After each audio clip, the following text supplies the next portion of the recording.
pranam mantras to Srila Prabhupada. Nama Om Vishnu Padaya Krishna Prestaya Bhutale Shrimate Bhaktivedanta Swamin Iti Namine Namaste Saraswate Deve Gauravani Prachadide Nirvishesha Sunyavadi Paschatya Desatadide Jaya Sri Krishna Chaitanya Prabhu Nityananda Shri Advaita Gadadhar Shivasadi Gaura Bhaktavrinda Hare Krishna Krishna Krishna Hare Hare Hare Rama Rama Rama Hare Hare.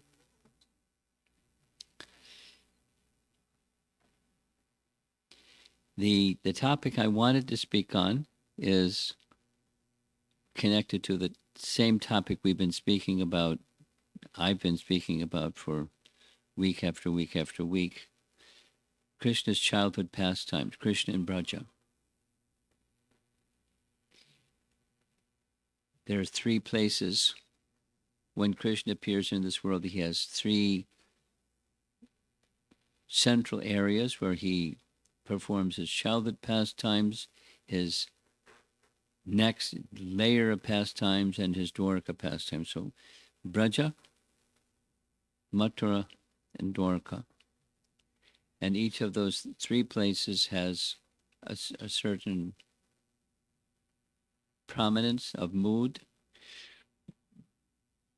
Mathura is the capital, and Braja is the agricultural area surrounding the capital. So they're intimately connected, but while Krishna appeared in Mathura, very first day that he was born, at the very night, at midnight, he was transferred to Braja.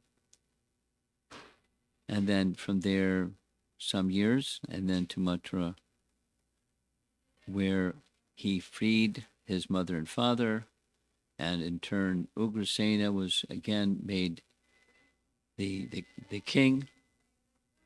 And after some years,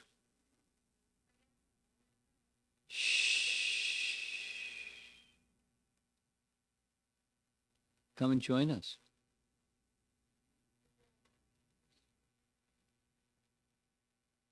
And after some years, Krishna went to Dwarka.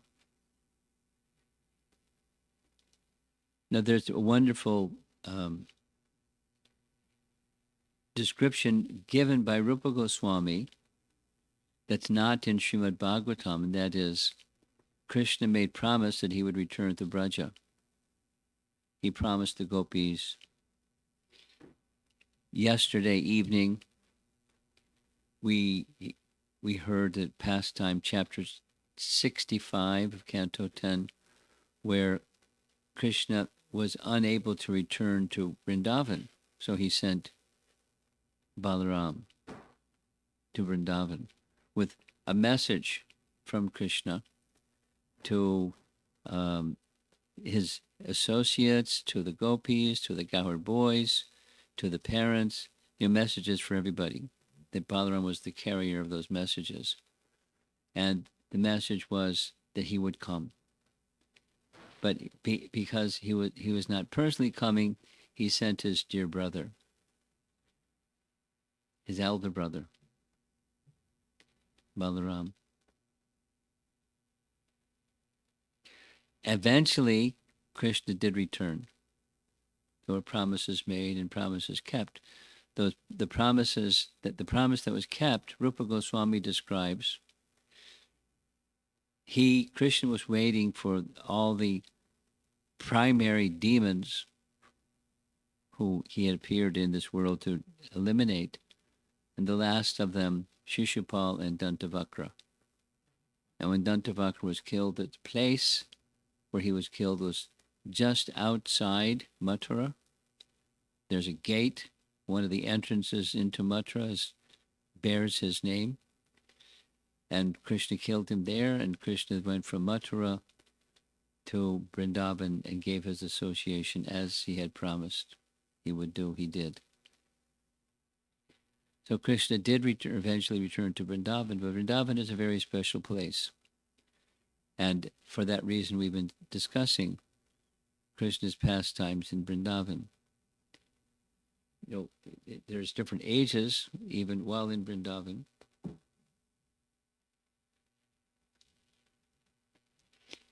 So then comes the question, if it's such a wonderful place, is it possible for us to enter into Vrindavan? Not just get a ticket and go to Vrindavan, but to become an eternal associate of the Supreme Lord. Because once in a day of Brahma, which is a long stretch of time, Krishna appears. And when he appears, he performs his Braja Leela. And then what happens after Krishna departs? After Krishna departs, the Nitya Leela, the eternal pastimes, are withdrawn, but they're still Nitya Leela, and they're eternally going on in an unmanifest state or uppercut form, feature. So Krishna's eternal pastimes are eternally going on, and once in a day in Brahma, he comes and performs those pastimes visible for everyone. So is it possible for us to enter into that eternal abode of the personality of Godhead? And the answer is yes, and we're going to explore how it's done. It takes qualification, just like it takes qualification to do anything. To drive a car, you have to have a driver's license. To run a business, you have to have a business license. You have to pay taxes. There's to do anything in this world. Then what to speak of the spiritual world? There's qualification and eligibility. So how is that qualification, eligibility accomplished? That's our topic. It's a very high topic, but it's a nice topic. It's a very worthy topic. Now, in the painting here on the screen, this is a painting of Sanatana Goswami, who was the eldest of the 6 Goswamis. And you all know the 6 Goswamis. Principal associates of Chaitanya Mahaprabhu. Here's Chaitanya Mahaprabhu discussing with Ramananda Roy about Sanatana Goswami's qualification. I'll just read. Sanatana Goswami, Chaitanya Mahaprabhu told Ramananda Roy, Sanatana Goswami's renunciation of material connections is just like yours. Now, just like yours means, who's Ramananda Roy? Ramananda Roy was the governor of, then it was called Madras during Prabhupada's time. It get changed, but Madras. So he is a leader, a government officer in the government of the time. The whole, to say Madras, it wasn't just the city, it was the whole territory. And Madras was the capital, but it's a whole territory. And he was the governor. And he left it in order to join Chaitanya Mahaprabhu's association in Puri. And similarly, Sanatana Goswami, before he became Sanatana Goswami, he was the prime minister in a very large territory in North India. And during his particular time,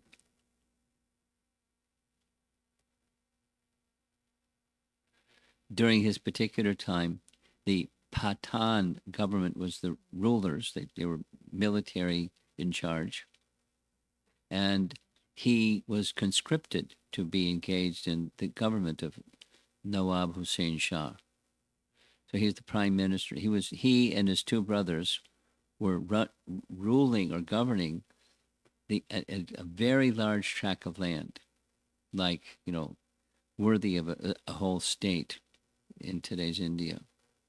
He was the prime minister, and he left it to become a mendicant and be part of Chaitanya Mahaprabhu's associates. So Lord Chaitanya's teaching, or expressing to Ramananda Roy, his renunciation of material connections is just like yours. And then he attributes three qualities: humility, renunciation, and excellent learning exist in him simultaneously. Now, sometimes we find people that are really vastly learned, they're not so humble. Sometimes, lots of times, they're very proud. They're very learned, which is nice, and they're very proud, which is not nice. So the combination of humility and excellent learning is a nice combination. And in addition, renounced. That is, he had material and he left the material in favor of the spiritual. Because renunciation doesn't just mean giving things up, it means accepting something in place of that something. And that something it's just lesson is in Bhagavad Gita. In chapter 5, Krishna indicates what is called renunciation is the same as yoga, or linking oneself with the Supreme. What is called renunciation, vairagya, is the same as union, or linking oneself with the Supreme, yoga.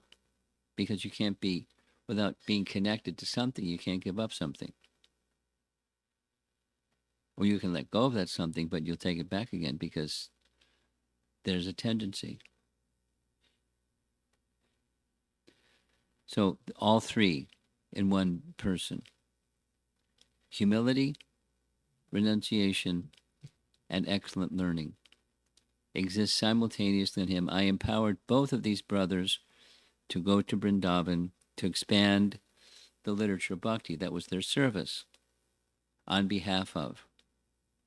Because they were both brothers, Rupa and Sanatan, were highly educated, but the education given to them by Chaitanya Mahaprabhu was the culmination of spiritual knowledge within the Vedas, particularly the highest stages of prema bhakti.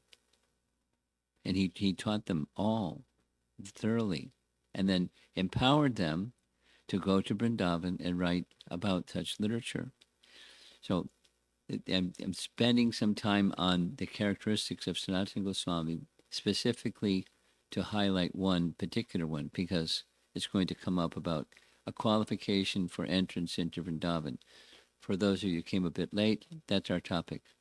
Is it possible, and if it's possible, how to become qualified to enter into the eternal abode of Radha and Krishna in Vrindavan? That's our topic. So humility is a prerequisite. And one person, there's many, but Sanatana Goswami is a model of humility. Just 2 days ago, we heard, it was the disappearance day of Gopal Bhatta Goswami. Wow. I mean, Gopal Bhatta Goswami was a wow person. His humility was extreme. I mean, he was super qualified, but he was super humble. And again, that it's a nice combination, because people are very qualified are not always so highly humble. Just tilt, Rasaraj, tilt a little bit this way, because you're blocking the view of the lady behind you. There, thank you. Eye contact is nice. I will. So,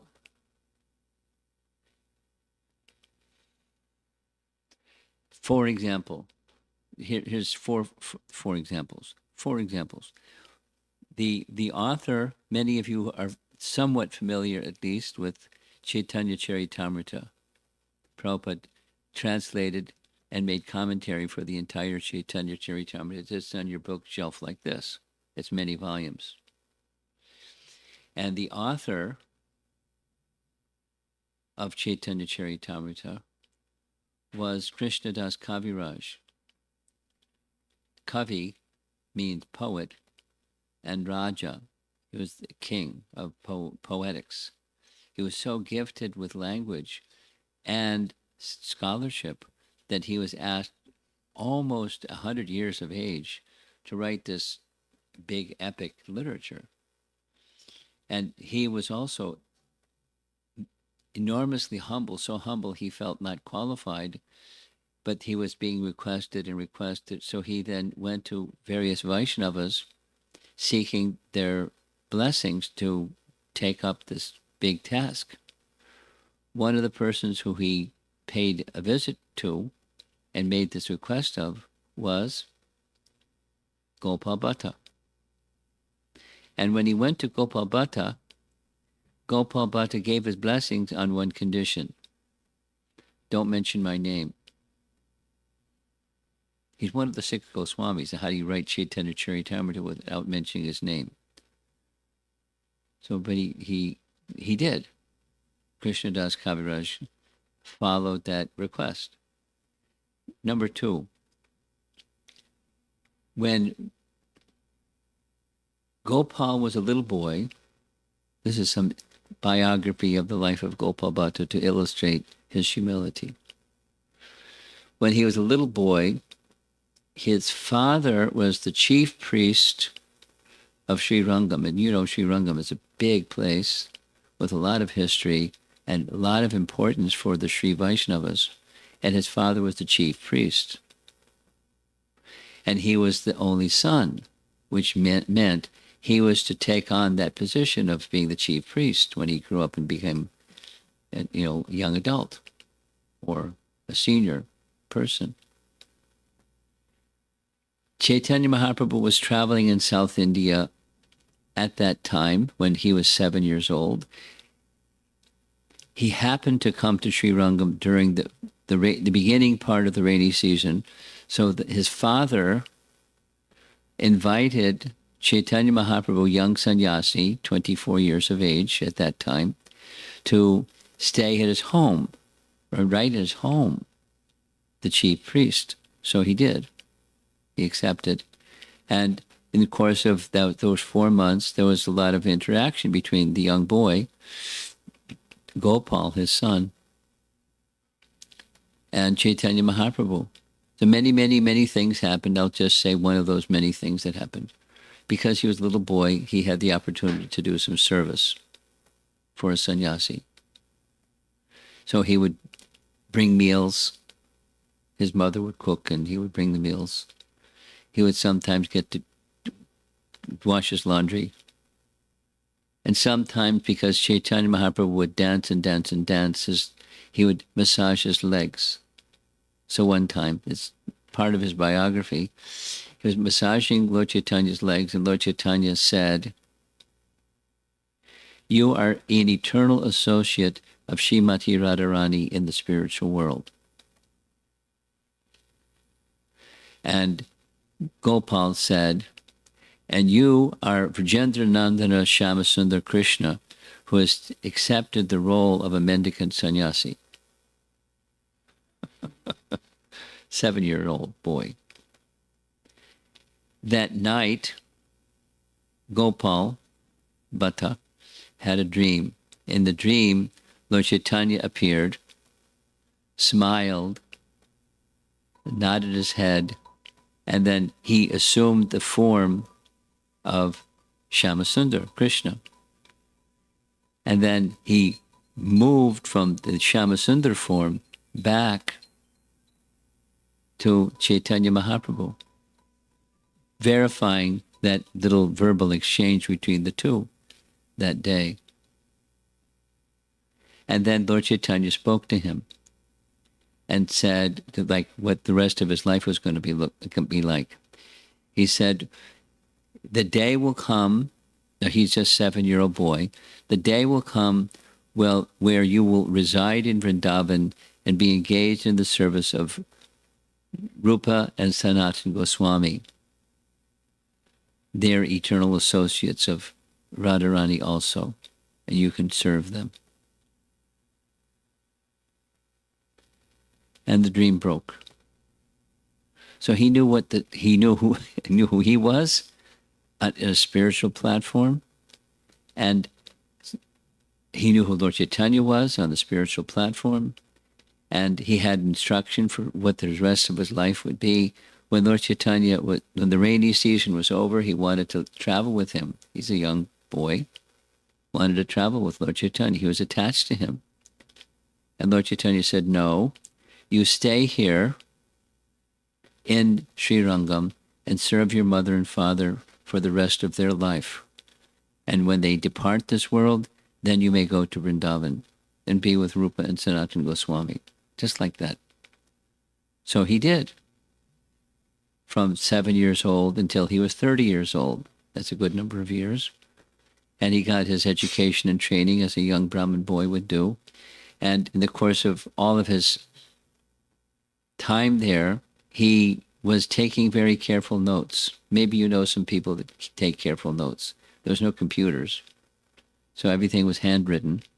And he kept careful, assiduous notes on many things. One of those many things was the Srimad Bhagavatam, because his uncle,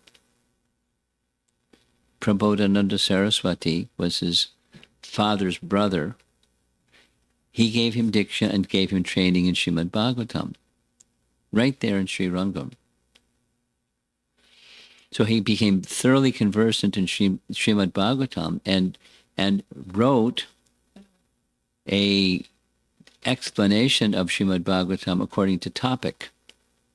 6 topics became a manuscript, which he later, when he went to Vrindavan, gave a copy of it to Sanatana Goswami. You saw his nice photograph, or the painting of him. And he made a request, Sanatana, please put this in a publishable form, but on one condition, don't mention my name. And the emphasis is on this topic of humility. So rather than narrating all the whole story of his life, he compiled other literatures. He gave the literature to someone else. That wasn't Sanatana, was Jiva Goswami, the Sandarbhas. Hari Bhakti Vilas was the details of procedures. He gave that to Sanatana Goswami. And same request. It's a humble request. Please make this a publishable form, but don't mention my name. Because of his humility. He wanted to be invisible. Contribute substantially, but be invisible because of his humility. And many, many, many other nice things. Many, many, many other nice things. So the emphasis here is it's a hallmark of someone who is spiritually elevated as their a model of humility. Now I'm going to move a little bit, and in Chaitanya Charitamrita, I mentioned this already as a biography of Lord Chaitanya's life and teachings. This is in the first section, Adi Lila. Chaitanya Mahaprabhu says, Sanatana Goswami Prabhu, the teacher of the science of devotional service, this is Prabhupada actually, in his commentary. He wrote several books, of which the Brihat Bhagavatamrita is very famous. Anyone who wants to know about the subject matter of devotees, devotional service, and Krishna must read this book. Those of you that just came in and can't see the screen, I invite you to come to sit where you can see the screen, because very soon there's going to be some nice pictures on the screen, and you're going to want to see the screen. And I won't say it again. I'll just invite you to come closer so you can see the screen.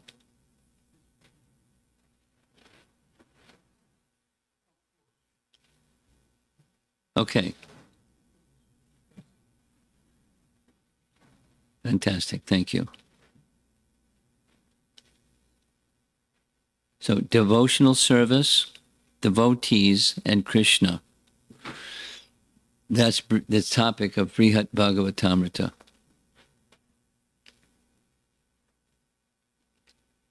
And an eligibility for receiving that knowledge from Chaitanya Mahaprabhu was his humility. And of course, he had spiritual intelligence, but spiritual intelligence must be combined with humility to receive gifts from such a teacher.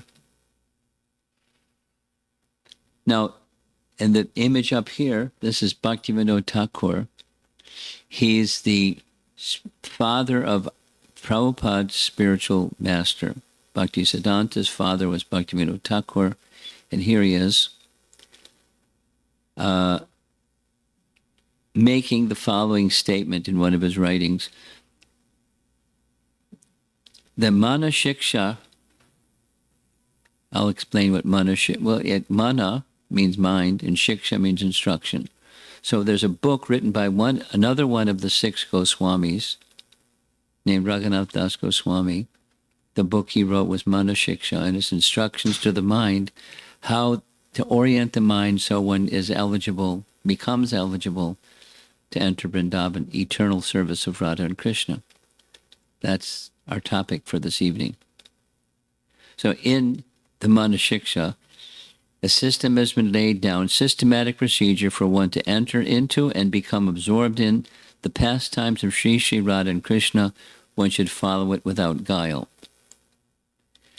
And another one of the writings of Bhaktivinoda Thakur is there's some songs, a whole series of songs called Sharanagati. Sharanagati, attaining Sharana, shelter of the personality of Godhead. And there are 6 limbs or angas. In the first of those, there's a series of songs, a whole series of songs that's just about dainya. Because without humility, you can't go forward in spiritual life. Humility doesn't mean low self-esteem. It just means before the Supreme, who is very great, I'm very tiny. And I'm meant to be in service to the Supreme Great. That's who I am. I'm the part and parcel of the Supreme Great, meant to be engaged in his service. So one who has that consciousness, that's the consciousness of humility. And humility is the antidote to pride. Pride is a problem. So here's a photograph of the cover of Mana Shiksha.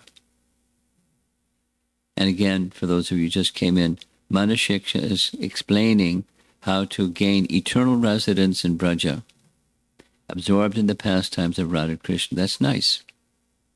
It's a nice goal of life. I mean, very exalted goal of life. It's the highest goal of life. And it's a little skinny book, but the commentary to that little skinny book is very comprehensive. And there are 2 main characteristics. Here are the 2 main characteristics. We're going to see it and hear it being sung, etc. Sada dam bam hitva. Hitva means to give up. Sada means always. Dam bam. It even sounds bad. It's pride. Dam bam. Give up pride. Always give up pride. And the other, ratim apurvam atitaram. Api, ratim apurvam atitaram. With excessive enthusiasm, be engaged in taking shelter of. So he gives a list of who to take shelter of. But when it's the path of spontaneous devotion. What does that mean? So there's 2 types, according to our spiritual teachings. There's rules and regulations. You do because you're supposed to do, and you don't do because you're not supposed to do. You do and avoid the do's and avoid the do-nots.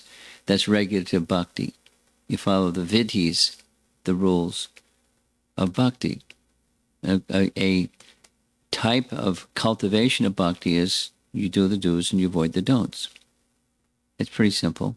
Vaidhi sadhana bhakti, the cultivation of those vidhis.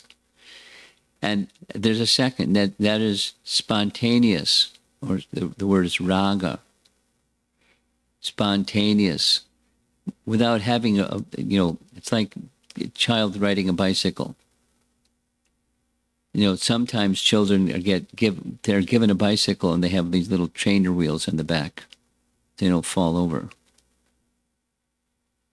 And then after some time, they don't need the trainer wheels anymore. They can ride the bicycle without the trainer wheels. So it's a little bit like that. There's the guidelines for vidhi that eventually becomes spontaneous, or raga, not requiring. One may very well follow some vidhis, like observing Ekadasi and breaking Ekadasi on Dwadasi. It's a standard vidhi for practicing Vaishnava, or the practicing spiritual aspirant. Observe Ekadasi and break Ekadasi at a certain time on the next day, on the Dwadasi, or et cetera, et cetera. There's vidhis involved in spiritual practice. And then there's a spontaneous where one will follow, but it's not, I follow because I do the do's and I don't do the don'ts, and it's rather a spontaneous attraction. And here's a very nice teaching, again in Adi Lila, where commentary is explaining the purpose of Chaitanya Mahaprabhu's appearance. The Lord's desire, confidential reasons. The Lord's desire to appear was born for two reasons.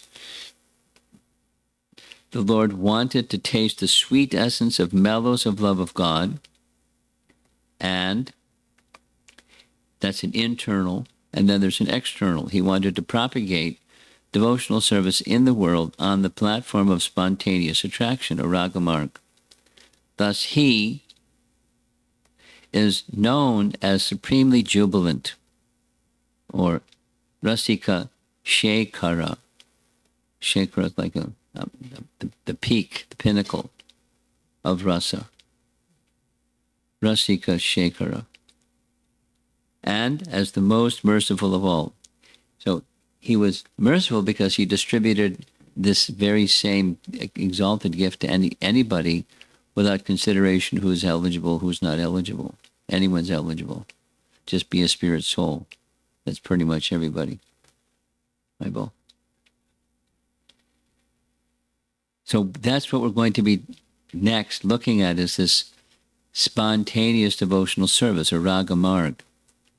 And later in the same chapter, by hearing about the pure love of the residents of Braja, and that's what we've been doing, the childhood pastimes of Krishna and Braja. And there's a lot of focus on their love for Krishna and Krishna's love for them.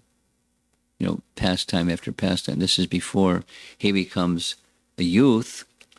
Before he becomes a youth, it's largely with the elders, with his mother and father, and with the calves and then the cows, and with the cowherd boys. But there's an affinity, a love between them that's very pure. And by hearing about that pure love of the residents of Vrindavan for Krishna, devotees will worship me on the path of spontaneous love, ragamarg. I mean, that's what we're doing, although you're not playing the trumpet and, making sure everyone knows. What we're doing is ragamarg, everybody. We're hearing about the pastimes of loving associates of Krishna and his love for them and their love for him. And it is meant to stimulate our spontaneous love in the same way. Abandoning all ritual of religiosity and fruitive activity, jnana and karma. So among those 6 Goswamis, Raghunath Das Goswami, one of the 6, he wrote a book on the topic, and it's called Manushiksha. And one should simply worship Radha and Krishna with all attention.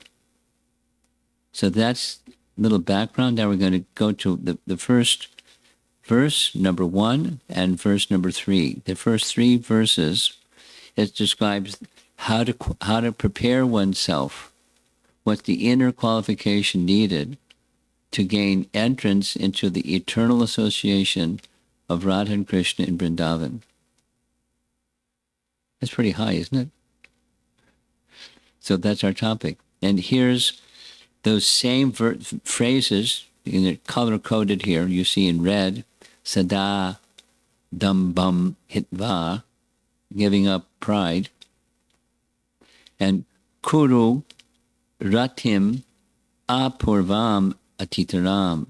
Here's the word for word. Please take ratim, delight or attachment, and apurvam, unprecedented or extraordinary, and atitaram, intense. So those are strong words. Ratim, apurvam, atitaram, unprecedented and excessive attachment. You know, that gives items of one to attain this stage of eternal association of Krishna in Vrindavan.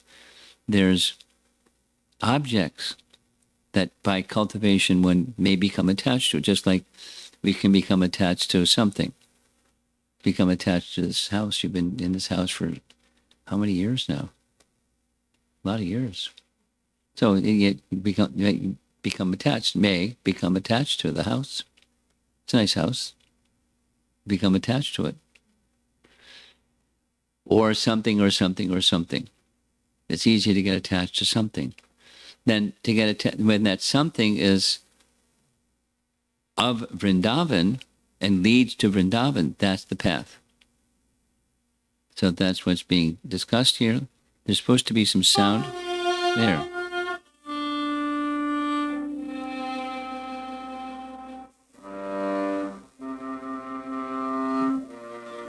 Violin. Now, here's a nice devotee. He's going to recite slowly. You just follow along with the words.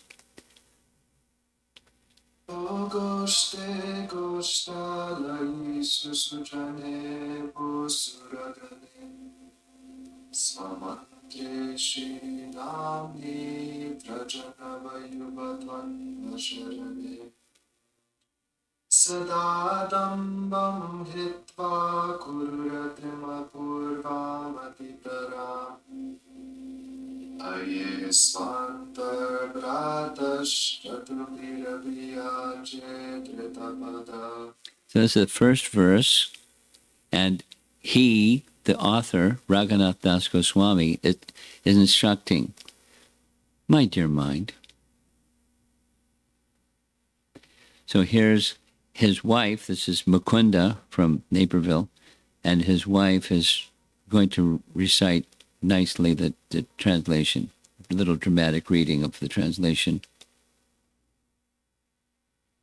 O dear brother, O mind, having given up all pride, please develop unprecedented and excessive attachment to Sri Guru, to Sri Vrindavan, the abode of cows, to the devotee residents of Vrindavan, to all the devotees on this planet, to the confidential mantra given by Sri Guru, to the holy names of Sri Sri Radha Krishna, and to the process of surrendering to the fresh, youthful couple of Raja. Holding your feet, I beseech you with sweet words.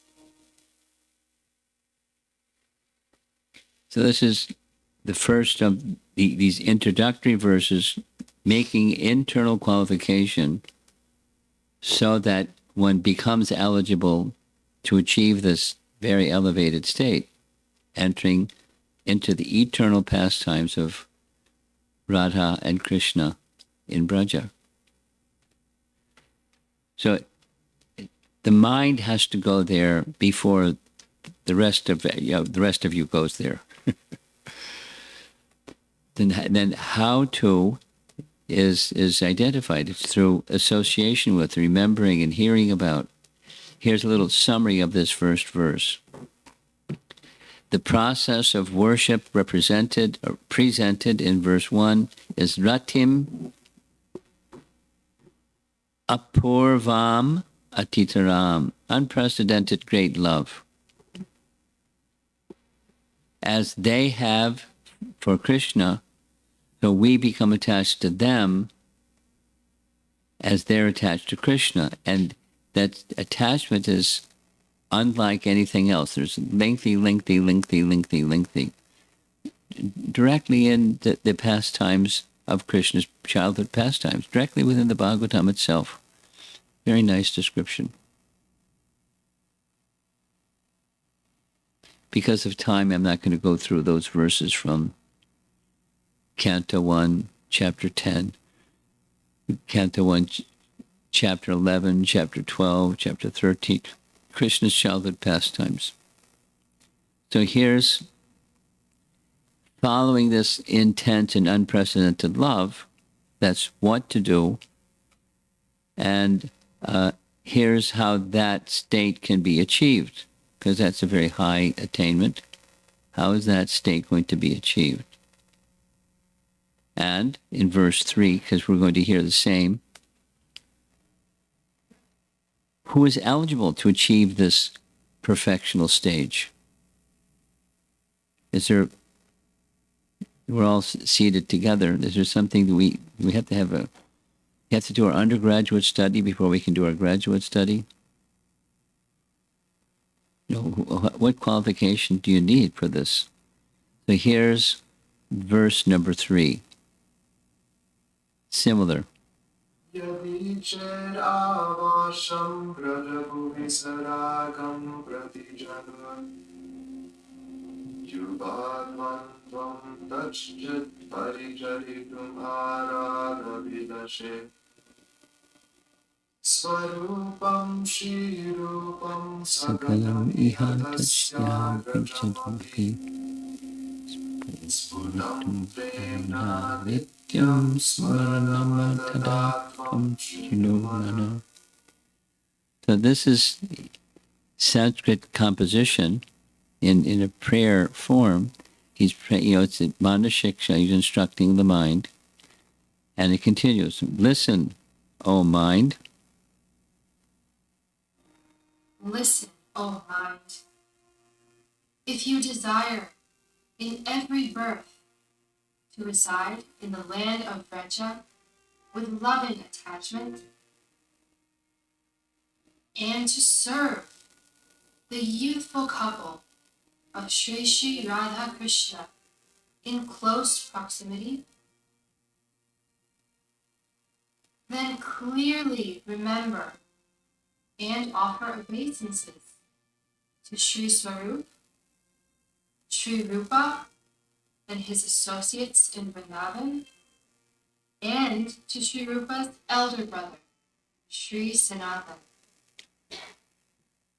So these are names of persons that have that eligibility by associating with them, by hearing about them, remembering them, becoming attached to them. One can become attached to their mood, which is the mood of associating with the eternal associates of Krishna in Vrindavan. So 3 names are mentioned, particularly. Swarup, Rupa, and Sanatana. So most of us know Rupa and Sanatan. And very simply, they're 2 of the 6 Goswamis, and we already heard a little bit in the very beginning about Sanatana Goswami, Prime Minister of one of the largest states in India at the time. And and he was a highly educated Brahmana and so forth and so on. And he took up the life of a mendicant. He left all of that and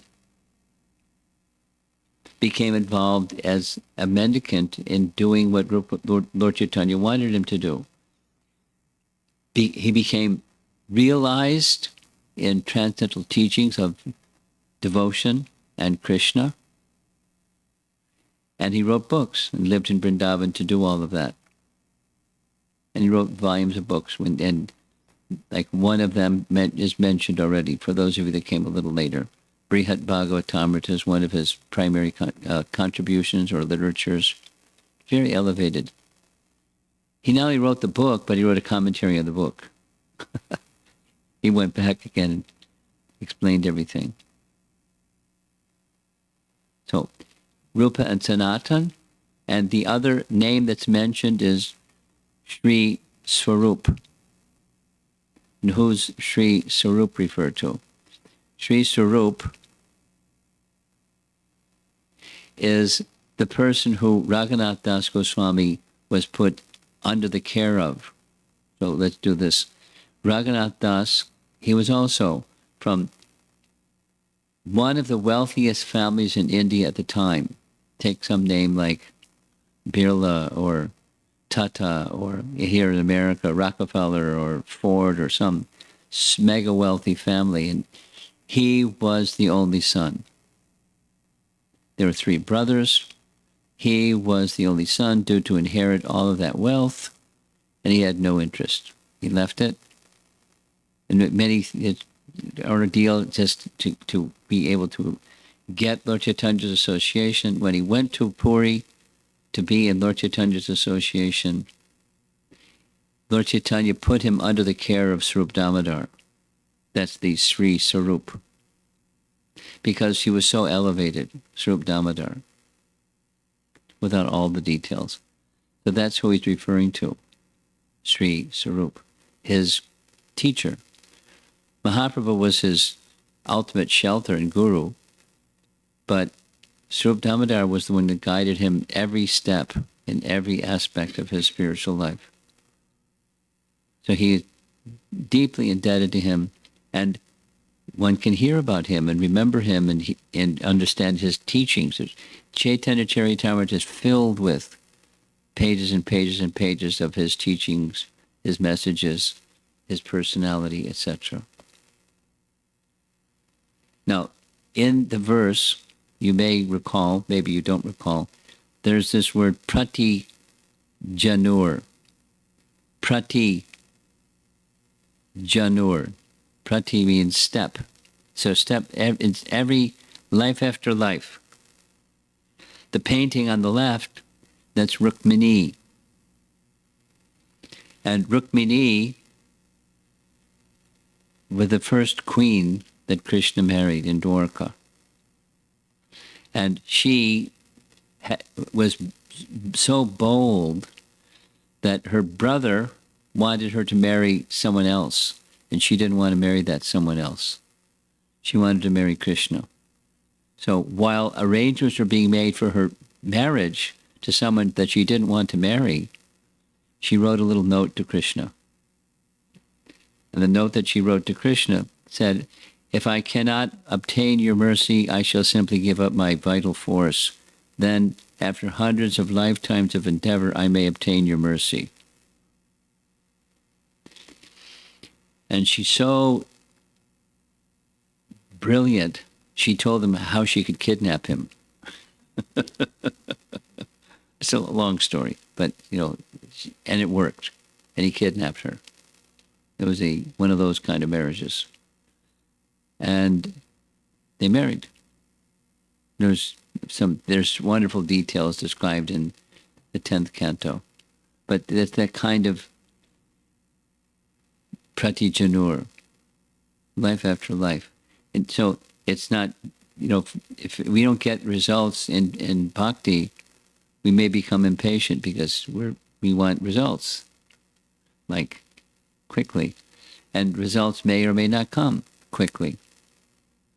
But the dedication aside from how quickly the results come, toward the topmost attainment. That's a qualification that Raghunath Das Goswami indicates. And here's our last slide. Some of you know Lord Chaitanya didn't write books. He instructed his disciples and asked them to write the books. But there's one series of 8 verses, Ashtakam, that he did, at least it's a claim that he wrote them, and this is Shikshastika number 4. It's indicating what he doesn't want. Na danam, na janam, na sundarim, kavitam va jagadisha kamaye. He's asking birth after birth. Mama, janmani janmani shore. He just wants one thing. Bhavatad bhaktir ahaitaki toyi. Unto you, toyi, unto you. Ahaitaki bhakti. Undivided bhakti. May I be gifted that particular good fortune. Bhavatad bhaktir ahaitaki toyi. No material shelters. Wealth. Followers. A beautiful wife. I don't want these things. I want just one thing. Undivided devotional service. Unalloyed devotional service. So it's the same. What Raghunath Das Goswami has shared with us in his Manashiksha is just an expansion of what Chaitanya Mahaprabhu was teaching here in this verse number 8 of Shikshastika. So for those of you that came late, here's the first slide again. There's Sanatana Goswami helping us to be a role model for perfect humility, perfect education, and renunciation. So he's a role model to follow. And we follow such role models, and they're there. There are many of them that are there.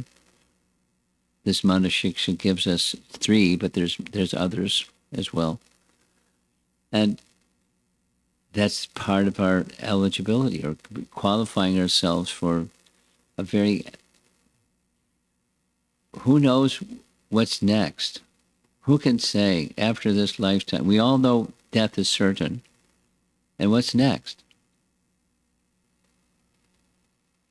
It's a good question. Just like, our younger generation people. Get a good education. What's next? Get into a good university. What's next? We're preparing ourselves for what's next. And then after that, and then after that, and then after that, what's next? Should we be doing something to prepare for the what's next? Certainly seems so. And if we don't know what's next, then spin the dial and you don't know what's going to be next. You have some idea.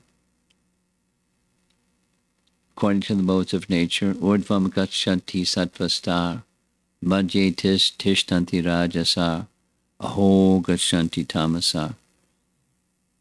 But is there a position where there's no more punar janma na? And then of those other places that are potentially punar janma na, no more birth in this world, what are those places?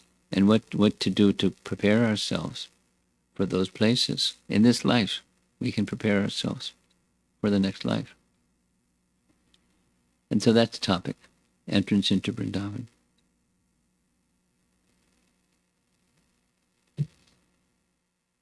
Nice topic. Let's see if there's some discussion.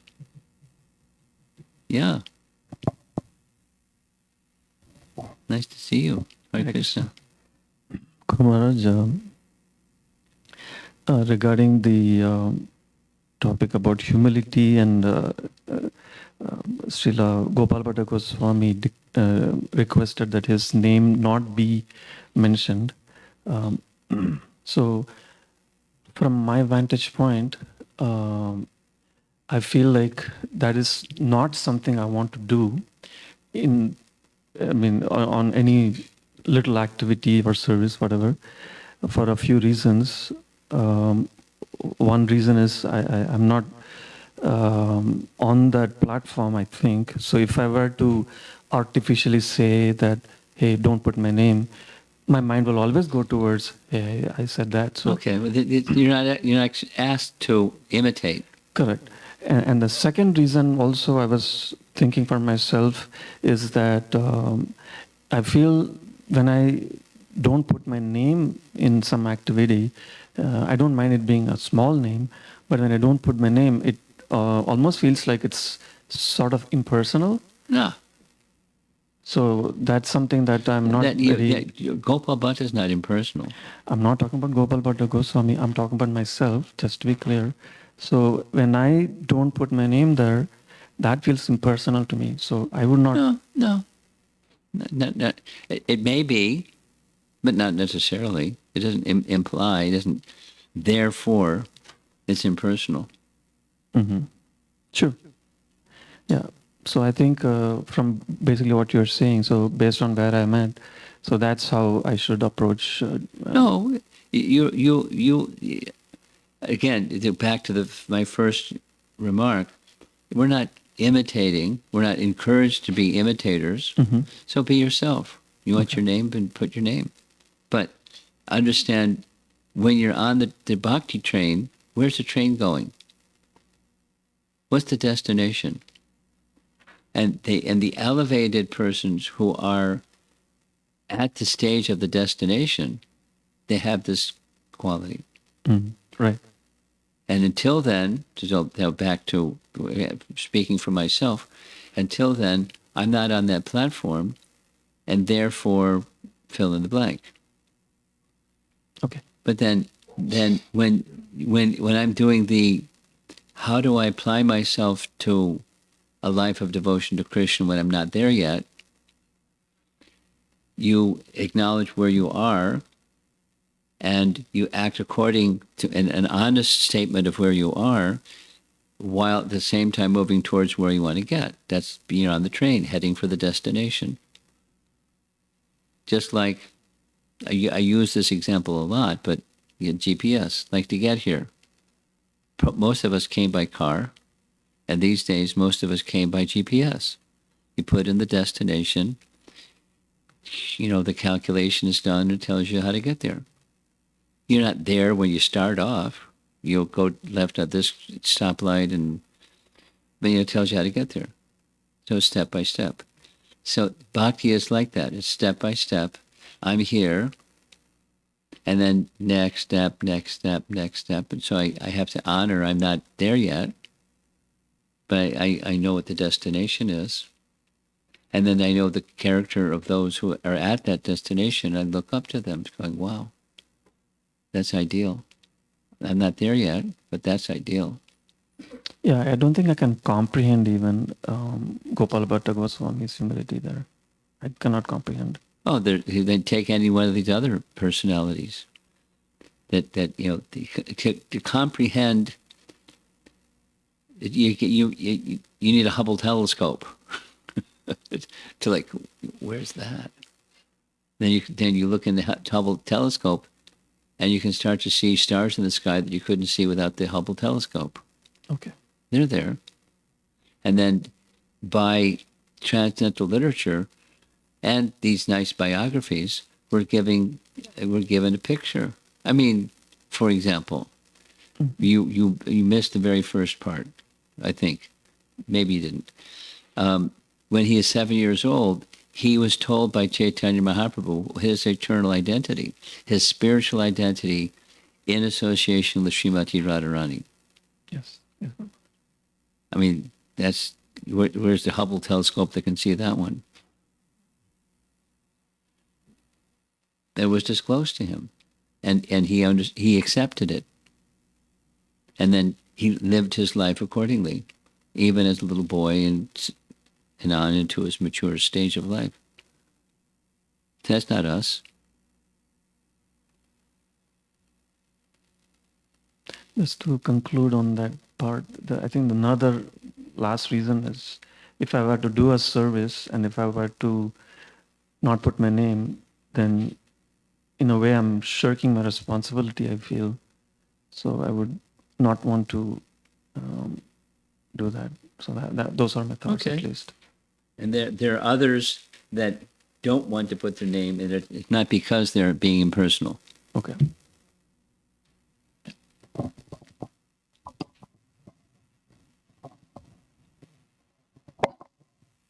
Hare Krishna Guru Maharaj. I had 3 questions if the time permits. Okay, sure. So, when we look at the life of all these Vaishnavas, elevated Vaishnavas, it feels like all these qualities are so innate in them. Yes. Lifetime after lifetime like that. Yeah. And if we can see some example of like somebody who has cultivated From like our us. position to that position. Yeah. So that feels more relatable and reachable, approachable. So my question is like, how do we I know that we can associate with the devotees. That's a how-to. Yes, yes. I'll give an answer to two answers to your question. Presently, I'm hearing an audiobook recording of Vishaka, American girl, born in an atheist family, and today she's the president of the Bhaktivedanta Manor.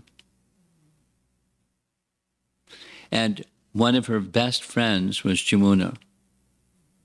Jamuna was a young girl brought up in Oregon. And, she had some innate potential, but she's her example inspired Vishaka to become what Vishaka became. When she was still struggling with her upbringing of, everything is matter, and the scientific orientation and disposition, because she's a very sensitive and very intelligent lady with that kind of upbringing, and atheistic parents, and a brother who was like, Ivy League school scholar, brilliant guy, but also, a communist. She came from that kind of upbringing. But so what made the elevation? And in her book, you might want to read it, she goes through the struggles. This and that and the other and the other and the other, and, pride and quarrels amongst the devotees, and sometimes Prabhupada would say some things like, Krishna spoke Bhagavad Gita to the sun god Vivaswan. She struggled with that. What's the sun god Vivaswan thing? And very sensitively introspecting. What am I getting into? I used to scorn it, silly stuff like this, sun god. But, anyway, and then did her step by step. But it was through, the difference was Prabhupada's association.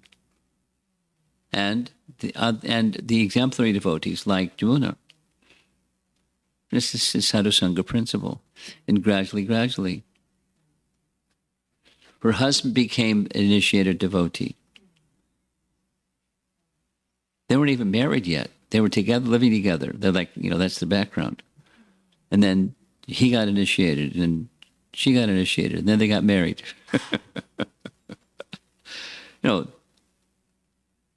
And then read Jamuna's book, and and etc.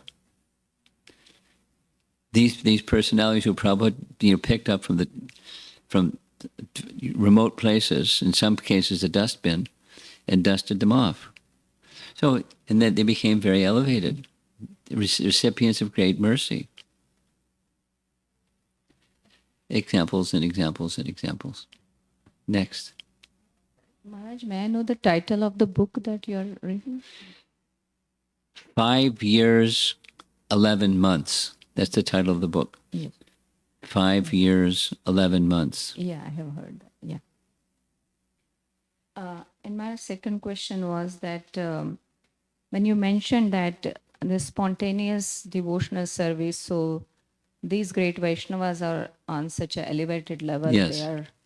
Their devotion is spontaneous. So they are not means worried about do's and don'ts. So I'm just trying. They do the do's and they avoid the don'ts, but that's not their inspiration. They don't go wanton anything. Yeah. Okay. So they are not like for us as sadhakas. It's like a matter of really right and wrong many times. That's that- right. okay. That's right. That's right. That's right. So I'm They don't do wrong things, but Yeah. they're spontaneously doing spontaneous things, which include all the right things and avoiding the wrong things.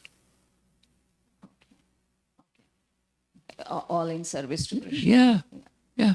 Tapping into their Yes. trying to tap into their Yes. consciousness. Yes. You got it. And last was Maharaj, like you said that you made a comment that sometimes the sadhakas are looking for quick results,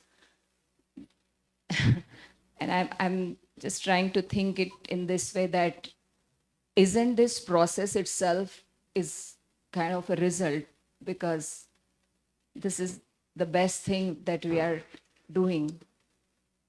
But the best thing may take the best things take time, isn't it? Some things come quickly, and those things may also go quickly. But things that are most valuable, they take some time. You know, take a gold or something.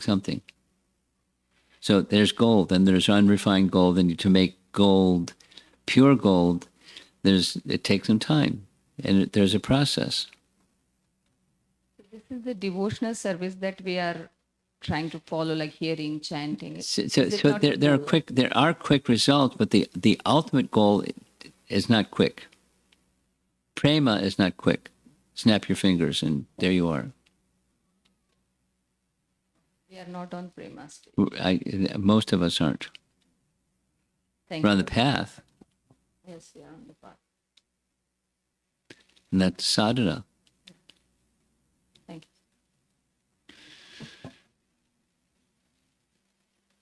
Anything else? Hare Krishna, Guru Maharaj. Thank you for speaking on such a high topic. It's such an enlivening class. During your presentation, you mentioned how Manashiksha is expands on verse number 4 of Shikshashtakam. And I think you also mentioned that... It's not exactly what I said. okay. I'm just editing what you just said. It's expresses the same thing, but it's not based upon. Okay. Yeah, and you also laid down that Manashiksha lays down the guidelines on how we can approach the platform of becoming eternal associates. How to become eligible for that? Yes. And I noticed, like, for example, in the Nectar of Instructions, from verse number 1, it talks about controlling our senses through using our senses in the service of Krishna. And then verse number 11, it brings us to Krishna Prema. So similar thing seems to be happening in There's a Manashiksha. sadhana that leads to sadhya. Yeah, so my request is that could you kindly speak a bit more about the relation between the Nectar of Instructions, Manashiksha, and such literatures? And Sure. how to approach Sure. these? You can look at an object through this lens, that lens, the other lens, and the other lens, and the other lens. You can see the same object through the different lens, but it's the same object. So it may be described this language, that language, another language. It's the same object. So back to something here, this slide here. In this Brihat Bhagavatamrita, excuse me, this one. It's a book that describes devotees, devotional service, and Krishna. So that's how Sanatana Goswami described it. Rupa Goswami describes it a little differently, and that's just fine, because it's the same object described with refinement. Then there's the magnification increases, and the magnification increases and increases. But it's the same object. It's fundamental is Bhagavad Gita. Mamekam sharanam. Sarvadharmam parityaja mamekam sharanam. That's it. And then there's another lens to look at that topic. Brihad Bhagavatamrita, etc. Manashiksha, Rupa Goswami's writings, Upadeshamrita, Bhakti Rasamrita. So there's writings that describe the same topic from the different, I'm using this language, from a different lens or different angle of vision. And so there's different aspects. And it's like, as the title, it's in Sindhu, it's an ocean. And how vast is the ocean? You start exploring the vastness of the ocean, you won't find, it's not easy to find the end to it. But this is a spiritual ocean that has no end. But it's the same object, described in different ways. Okay. Thank you, Guru Maharaj. May I ask a quick question? Yeah. So my reflection is that, and I think, I'm not sure if you mentioned this, but basically Vaidhi sadhana bhakti, when practiced correctly and with the right mood and with the mercy of the spiritual master, then one may experience a drop of these spontaneous emotions in your lifetime. So not exactly. Mm-hmm. Emotions, yes, but what raga is a sadhana. It's a cultivation of, and the cultivation of comes at a certain. It's not just it comes, but it comes at a certain stage when there may be association of those who are on that platform that associate with a sadhana, Vaidhi sadhana bhakta, and the elevated practitioner of sadhana bhakti may become attracted to this mood and elevated state of hearing with greater attention about the eternal associates of Krishna. The eternal associates of Krishna.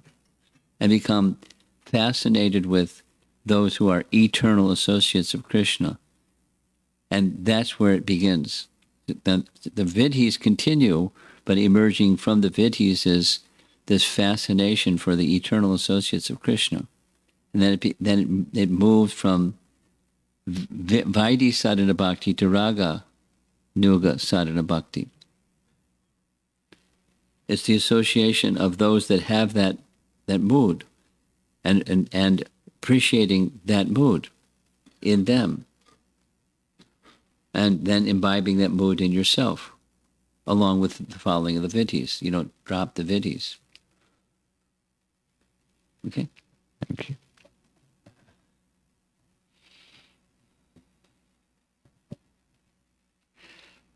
Going back, I selected this topic for a reason. At the very, very beginning, for those of you that came a little bit late, for the past 3 weeks or so, at request, I've been speaking on Krishna's pastimes in Vrindavan. And because of Krishna's pastimes in Vrindavan being the main topic, in addition to, it sounds nice and feels nice, what's going on? Is it possible to actually enter into these pastimes, or it's just nice stories that we go, ooh and ah, and how nice that is? Or is it something that we can actually enter into? That's the reason for this topic.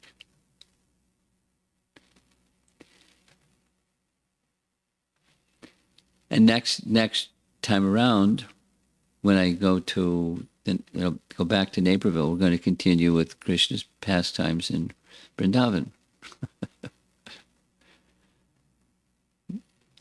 We just finished chapter 14. We're going to move on to chapter 15 and chapter 16. So it's the same, but there's something about what we're doing. Chapter 11, chapter 12, chapter 13, chapter 14. There's something about what we're doing and going through all this. It takes like weeks to go through all this. Many classes, a lot of discussion, wonderful prayers, etc. It's entering. It's an attraction for the eternal associates of Krishna in different stages of Krishna's life.